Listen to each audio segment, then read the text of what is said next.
When the government closed schools back in March, pupils were told that their summer exams would not be going ahead. Their results now instead based on predicted grades. Disappointing news for a lot of them who'd spent months and months revising.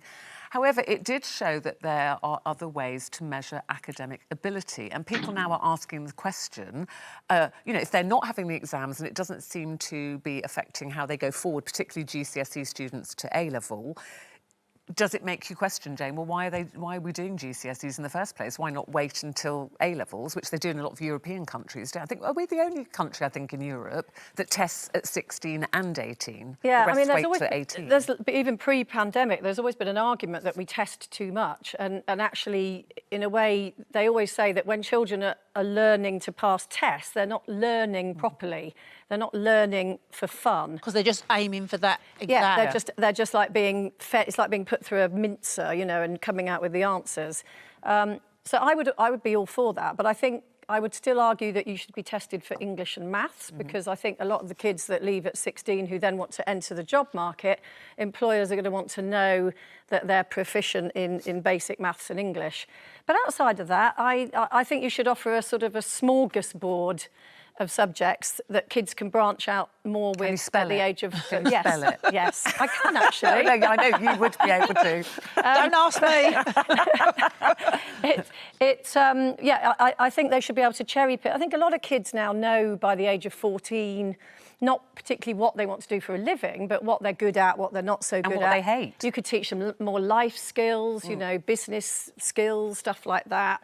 I mean, Grace knew at 14 she was not going to be a chemist or a physicist, but yet they're forced to do those subjects up to 16. So, I've long argued. And the other thing is, Saira, when you do your GCSE or O-levels, as they were in my day, or Jane's day, mine, when then you go to A-levels, people say, don't worry, because nobody will ever ask you about those again, which begs the question, well, why are you putting them through all this and saying you've got to get 10 GCSEs, when once you get to A-level and university, they don't even really look at your GCSEs so much. It's about A-levels and uni then. And also, a lot of people don't really know what they want to do until much later on in life, because Lauren didn't really know what she wanted to do until she got to her 30s, and she got a job as a nursery nurse, and that was her vocation. She suddenly realised this is what she'd been wanting to do.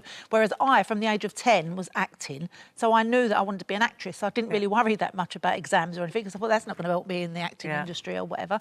So I was working from age 10, 11. I know. What were you doing there? What were you filming? I was doing Jack and Nori. I was doing what else was I doing? Saturday Morning Pictures films. I was doing The Gentle Touch with Jill Gascoigne. Do you remember that all those years ago? So you weren't that worried about exams? I weren't that worried about exams, really. I was always bunking off anyway. Saira, you've got young children. How were you with exams? Did you think, that you needed to do them? Do you think your kids need to do them? Would you be happy for them to be scrapped and maybe just test them at 18 for A-levels? Yeah, my two are in the little corner there doing their homeschooling via the internet. I think when I was growing up, I just wasn't academic. So obviously I was like, oh, it was so hard to do tests. But as a parent now, just to find out where my kids are in terms of their learning and in terms of standards, I actually am quite pro taking exams, especially I think all the way up to secondary school.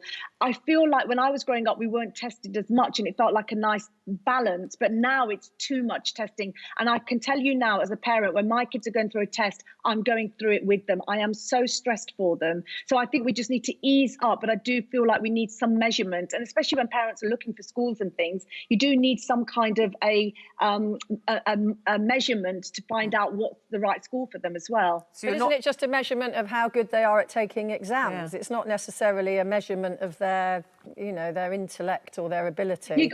I think you've got to have a measurement of something. And I think, if your school is helping you to pass exams, that means that's a good level of teaching. The kids are taking it in probably. So I do feel like you do need to have some kind of measure.